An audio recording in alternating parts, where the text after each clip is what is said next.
가끔 우리가 살아가는 세상에는 우리가 상상하지도 못하는 일들이 벌어지기도 하고요. 또 어떨 때는 상식적으로, 과학적으로 일어날 수 없는 일들이 일어났다라고 하는 그런 뉴스들이나 많은 보고들을 우리는 요즘에, 특히나 요즘에는 더 많이 보게 됩니다. SNS라고 하는 소셜 미디어를 통해서 사람들이 굉장히 많이 거의 실시간에 가깝게 그런 것들을 우리에게 주기도 합니다. 그래서 뭐 얼마 전에는 뭐 10만 분의 1이라고 그랬던가요? 뭐 10억 분의 1의 확률의 사건이 한번 터졌더라고요. 우주 데브리가 지구 대기권으로 떨어졌는데 미국에 있는 어느 준지는 모르겠지만 어느 가정 지붕을 뚫고 들어왔다는 거예요. 과학자들 하는 말이 10만 분의 1의 확률이라고. 다행히도 아무도 다치지 않았다는 겁니다. 그 집도 안 무너졌고 집에 구멍만 뚫렸다. 이렇게 하는 거 굉장히 일어날 수 없는 일이 벌어지게 된 것이죠. 그리고 가끔씩은 우리가 세상 사람들이 믿지 않는 일들도 이런 일이 벌어질 수 있나 싶은 일들이 막 벌어질 때가 간혹 있습니다. 그리고 그런 일이 벌어질 때마다 사람들 굉장히 불안해하죠. 이게 무슨 일일까? 무슨 의미일까? 무슨 뜻일까? 굉장히 알고 싶어 해요. 우리나라뿐만 아니라 이스라엘도 그랬던 것 같습니다. 특히 그것들 중에서 굉장히 많이 우리의 마음을 힘들게 하는 게 뭐냐면 꿈이에요.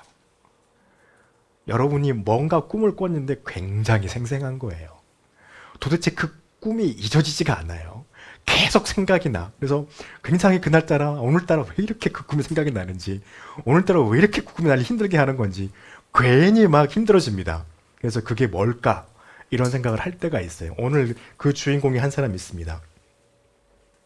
바빌로니아라고 하는 어마어마한 대제국의 황제 느부갓네살이 꿈을 꿨는데, 꿈을 꾼 것인지 환상을 본 것인지 정확하게 모르겠지만 32절부터 35절에 있는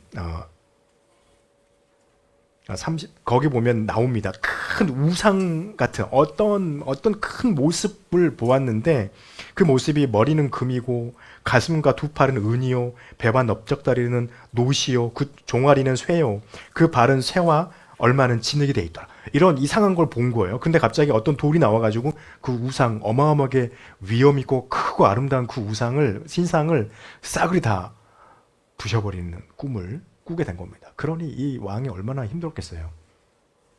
안 그래도 황제인데 그 큰 대제국을 다스리고 있는 사람인데 이상한 꿈을 꿨으니 그의 머리가 얼마나 복잡했겠습니까? 요즘에 저희 나라 이 총선을 하면서, 이 조그만 나라에서도 총선을 하면 사람들이 머리가 뭐 복잡한데, 이 느부갓네살은 어마어마하거든요. 지금의 러시아, 그 다음에 중동 아시아, 저 위쪽 아시아까지 전부 다 이 나라 땅이었어요. 엄청나죠. 미국보다 더 컸으니까요.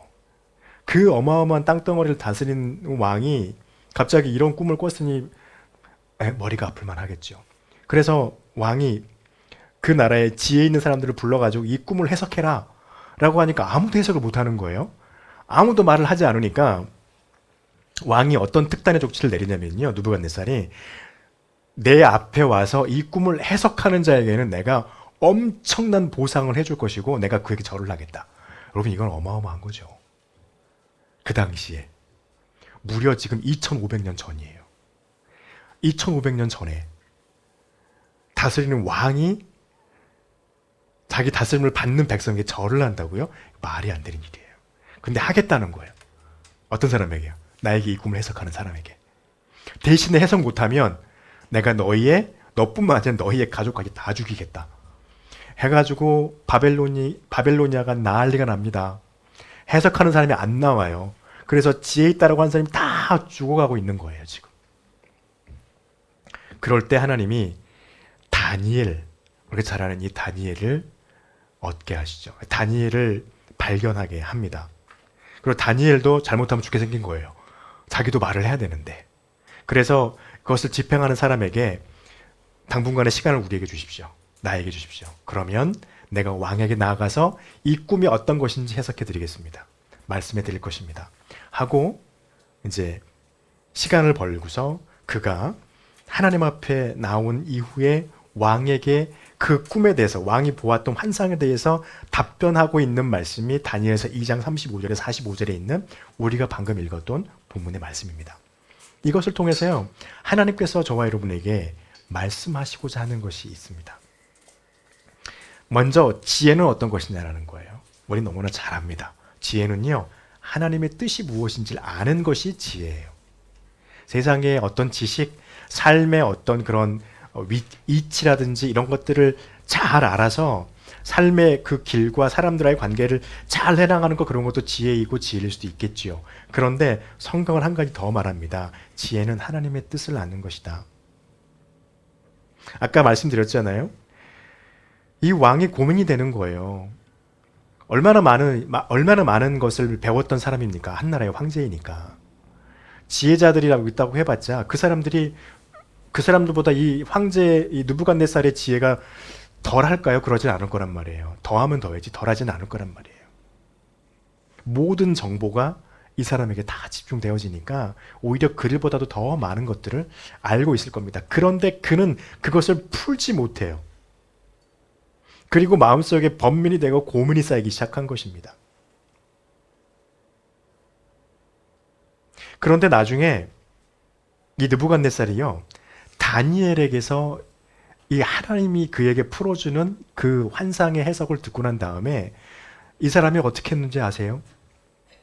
하나님을 경배해요. 그가 하나님을 경배합니다. 놀라운 일이에요. 다니엘에게 말했던, 그렇게 알게 해줬던 그 하나님을 찬양합니다. 그리고요, 이 상황이 되니까 아까도 말씀드렸잖아요. 다니엘이 그 집행관이 왔을 때 자기에게 시간을 달라고 합니다. 자기에게 무엇이 필요한 거냐면요, 자기도 구해야 될 게 필요했던 거예요. 하나님의 지혜와 능력을 그는 구합니다.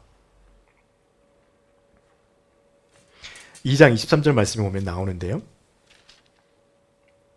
그가 하나님의 능력을 구하면서, 그리고 또 한 가지 한 것이 무엇이냐면요, 그가 자기 친구들에게 중보를 부탁합니다. 나를 위해서 기도해달라. 내가 죽지 않게 기도해달라. 그렇게 기도하게 되는 것이죠. 다니엘을 알고 있었던 겁니다. 그것을 풀기 위해서는요, 인간의 지혜와 지식이 아니라 하나님이 주시는 지혜와 지식이 나에게 필요했던 것이라는 것을 알았다는 거예요. 그리고 그는 나아가서 하나님 앞에 나가서 기도했던 것을 우리는 알 수 있습니다. 그래서 그가 고백해요. 나의 조상들의 하나님이여, 주께서 이제 내게 지혜와 능력을 주시고 우리가 주께 구한 것을 내게 알게 하셨습니다. 이렇게 말하게 되죠. 여러분, 이 하나님의 뜻을 알게 하는 것 중에 또 하나의 중요한 것은 무엇이냐면요, 하나님의 사람들 속에 있는 성도의 교제입니다. 아까도 말씀드렸죠. 17절 18절에 보면 나와 있는데요, 가서 그의 친구 하나냐, 그 다음에 미사엘과 아사랴에게 이 일을 말합니다. 우리가 이 환상을 풀지 못하면 죽을 것 같은데, 그러면서 하는 말이 뭐냐면요, 하늘에 계신 하나님이 이 은밀한 일에 대해서 불쌍히 여기사 다니엘과 친구들과 바벨론의 다른 지혜자들과 함께 죽임을 당하지 않게 하시기를 그들로 하여금 구하게 하시니라. 중보한 겁니다. 여러분, 성도의 교제 굉장히 중요해요. 성도의 교제 속에서 무엇이 일어나기 때문입니까? 나의 어려움을 믿음의 사람들 안에서 같이 나누고 그것을 위해서 기도해 줄 수 있기 때문입니다. 중보의 능력이 큰 것이 아니라고 말하는 사람도 있습니다. 그러나 중보의 능력은 오늘 말씀에도 보니 큽니다. 이들이 함께 간구했어요. 그랬더니 하나님께서 그들에게 주신 게 무엇인가요? 하나님의 지혜와 능력을 주셔서 바벨론이 꿈꾸었던 그 꿈의 뜻이 무엇인지 다니엘을 통하여서 해석하게 하셨다는 거예요. 그리고 이 일을 통해서요, 하나님께서 우리에게 또 한 가지 알려주시는 것은 무엇이냐면요, 하나님의 다스리심은 우리의 상상을 초월하고 계신다 라고 하는 겁니다. 가끔 우리는 우리의 믿음 생활을 통해서 하나님의 다스림, 하나님의 인도하심을 생각할 때 우리의 개인의 삶의 영역 안으로 제한할 때가 굉장히 많아요. 그래서 기독교 국가니까 그 국가 안에서는 어쩔지 모르겠지만 다른 국가로 가면 거긴 아니겠지. 거기는 신이 다른 신이 있는데 가능하실까? 그런데 하나님 그것이 우리의 생각일 뿐인 것입니다. 그런데 오늘 본문의 말씀을 통해서요. 굉장히 우리로 하여금 알게 하시는 것은 무엇이냐면요. 하나님의 다스리심은 우리의 상상을 초월한다. 그것을 말씀하세요. 먼저 다니엘의 입장을 보죠. 다니엘이 하나님께로부터 그것을 받았습니다. 그런데 그 꿈의 해석을 이제 바벨론의 왕 느부갓네살에게 말을 해야 돼요. 죄송해요. 바빌론의 왕 느부갓네살이 왕에게 그 말을 해야 되는데 여러분 그 내용이 쉽지 않아요. 대제국의 왕 생사여탈권이라고 하면은 뭐 맞는 말이겠죠. 다니엘의 생사여탈권을 쥐고 있는 사람이 지금 느부갓네살이란 말이에요. 근데 그 왕에게 가가지고 하는 말이 당신의 나라가 나중에 결국 망할 것입니다. 이 말을 해야 돼요. 어마어마하죠. 이 나라가 쪼개지고 네 개로 나눠지고 결국에는 망할 것입니다. 이 말을 해야 되는데 그게 가능한 말이냔 말이죠. 근데 그는 가서 말을 해야만 하는 것입니다. 그리고 그렇게 가능하게 하셨던 것은 다니엘이 용기가 있어서가 아니에요. 하나님께서 능력을 주셨고 하나님께서 그렇게 할 수 있도록 만들어 주셨기 때문에 다니엘이 그 왕 앞에 나가서 말을 하게 됩니다. 저도 이 본문 말씀을 1장부터 4장까지 쭉 읽으면서 놀랬던 것이 느부갓네살이 이 다니엘의 말을 듣고서 하나님을 찬양을 해요. 기가 막힐 일이에요. 어떻게 그런 일이 벌어집니까? 느부갓네살에게는요, 여호와 하나님은 알지도 못하는 신이에요. 당시에. 우린 잘 압니다. 고대 국가는요, 한 나라가 한 나라와 전쟁해서 이 나라를 정복하면 이 나라의 신은요, 뭐가 되는 건가요? 종의 노예의 신이 돼요. 이 나라, 전쟁에서 승리한 나라의 신에게 굴복당한 신이 된단 말이에요. 힘이 센 신이 아니란 말이죠. 신의 능력은 신의 그것은 사라지지 않겠지만. 그래서 그러한 상황인데, 감히 어딘지도 알지 못하는 유다라고 하는 이스라엘이라고 하는 민족의 언제 복속이 됐는지도 모르는 그 나라의 신이 와가지고 자기한테 말해줬다고 하면서 그것을 말하는데 그가 그 신을 찬양해요. 하나님을. 바벨론은요, 신이 굉장히 많은 나라입니다. 그 중에서 5대 신이 있는데 하나는 이제 가장 큰 신이죠. 무라독 내지 무라도라고 부르는 신이고 또 어떻게 생긴지도 모르겠어요. 그 다음에 보호해주는 신 마르두스가 있고 이슈타르가 있는데 사랑과 전쟁의 신이라고 하네요. 그다음에 나부 지식과 지혜의 신, 그 신 다 어디 갔는지 몰라요. 지금 느부갓네살이 이 신이 없어요. 벨 숭배하는 신입니다. 아무튼 이런 신들이 있습니다. 수많은 이런 신들이 있는데 이 신들은 위대한 신들인 거예요. 바빌로니아를 강대국으로 만들고 있는 신이니까. 유다의 여호와는요, 망한 나라의 신이에요. 그런데 그 망한 나라의 신이신 하나님께서 다니엘에게 와서 그에게 그 꿈에 대해서 해석해 주었을 때 그는요, 난리가 납니다.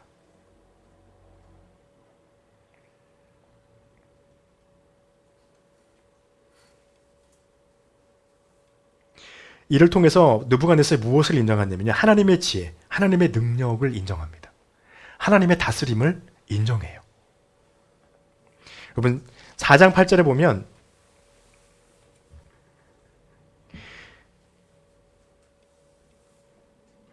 이렇게 고백해요. 그 안에 거룩하신 신들의 영이 있는 자라. 이건 누구냐면요, 느부갓네살이 다니엘에 대해서 고백하고 있는 겁니다. 다니엘의 안에 뭐가 있냐면 거룩한 하나님의 신의 영이 들어있는 자라는 거예요. 그리고 그가 이렇게 말합니다. 17절에 보니까요. 이는 순찰자들의 명령대로요, 거룩한 자들의 말대로니 지극히 높으신 이가 사람의 나라를 다스리며 자기의 뜻대로 그것을 누구에게든지 주며 지극히 천한 자를 그 위에 세우시는 줄을 사람들이 알게 하려 함이라. 다니엘의 하나님을 이렇게 찬양합니다.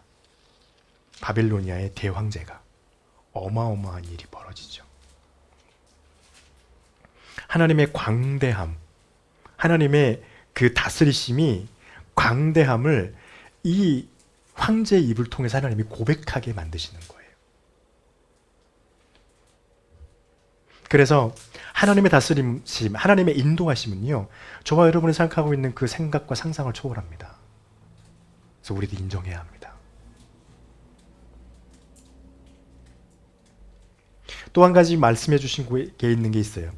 불가능을 가능케 하시는 유일하신 분이 하나님이시라는 겁니다.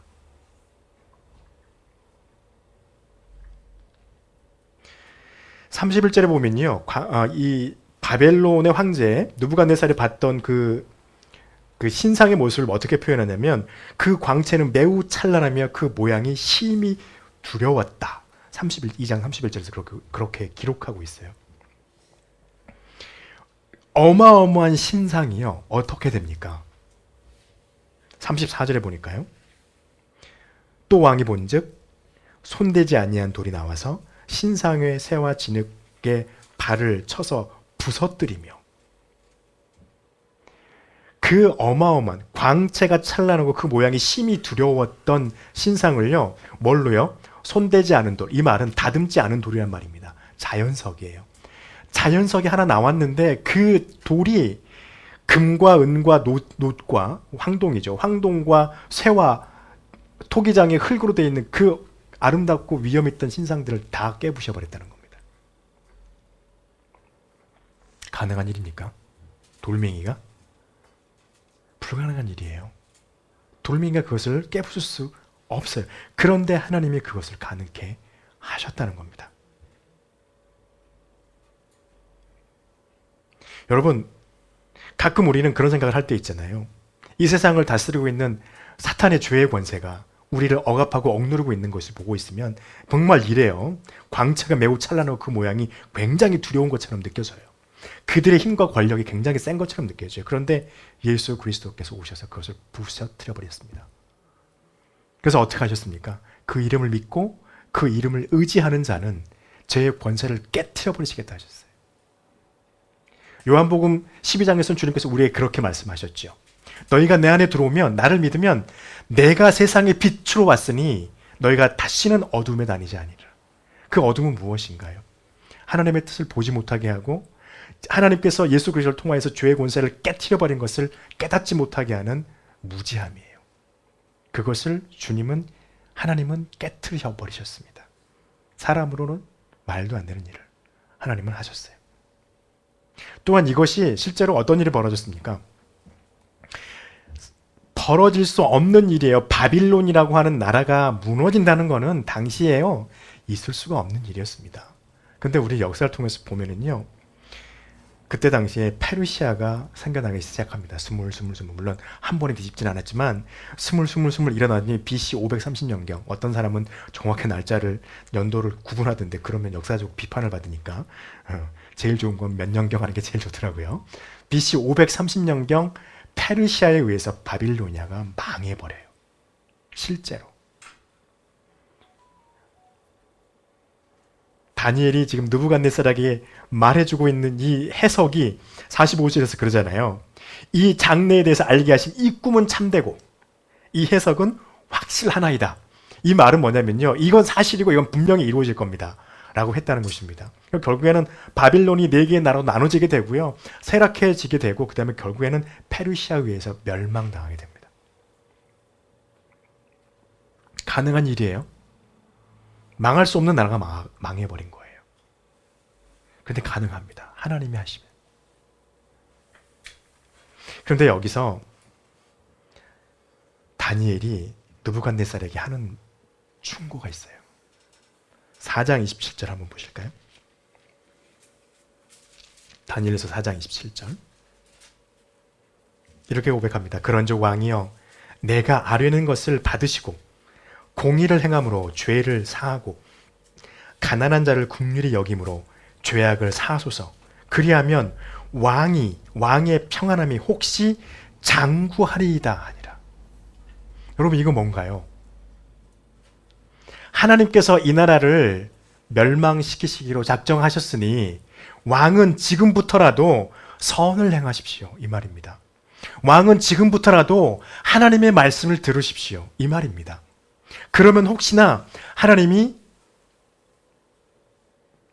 그 계획을 돌이키실지 알 수 없습니다. 돌이키실 수도 있습니다. 여러분, 가능한 일입니까? 가능한 일이에요. 어디서 우리는 볼 수 있나요? 출애굽했던 애굽이 죄송해요.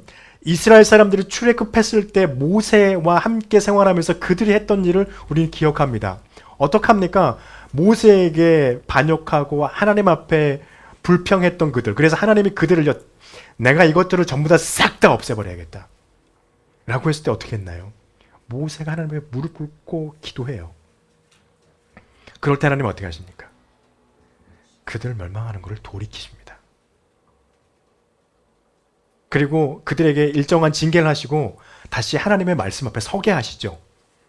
그래서 하나님의 백성으로 하나님께서 그들에게 너희 조상에게 주리라고 한 그 땅에 들어가서 차지하게 하고 나라를 세우는 하나님의 인도함을 경험하게 하고 은혜를 받게 합니다. 다니엘도 그랬을 겁니다. 왕이여, 당신이 하나님께서 당신으로 하여금, 나로 하여금 당신에게 하나님의 뜻을 보이신 것을 기억하고 마음에 받았다면 하나님 앞에 서서 선을 행하십시오. 그러면 하나님께서 그 뜻을 돌이키실 것입니다. 여러분, 저와 여러분도 마찬가지입니다. 하나님은요, 불가능한 것을 가능케 하신 유일하신 하나님이십니다. 하나님의 다스리심은요, 우리의 상상을 뛰어넘는 영역에까지 하나님의 다스리심이 미치고 있습니다. 그리고 우리는 하나님의 뜻을 아는 지혜를 얻어야 합니다. 그리고 중요한 건 무엇입니까? 하나님 안에서 예수 그리스도를 의지하면서 하나님의 뜻을 이루는 선한 삶을 우리 추구해 나가야 합니다. 그러면요, 하나님 저와 여러분과 함께 하실 것입니다. 그것을 오늘 저와 여러분에게 말씀하십니다. 이 말씀에 우리 아멘하는 우리 모두가 되길 간절히 축복합니다. 기도하겠습니다.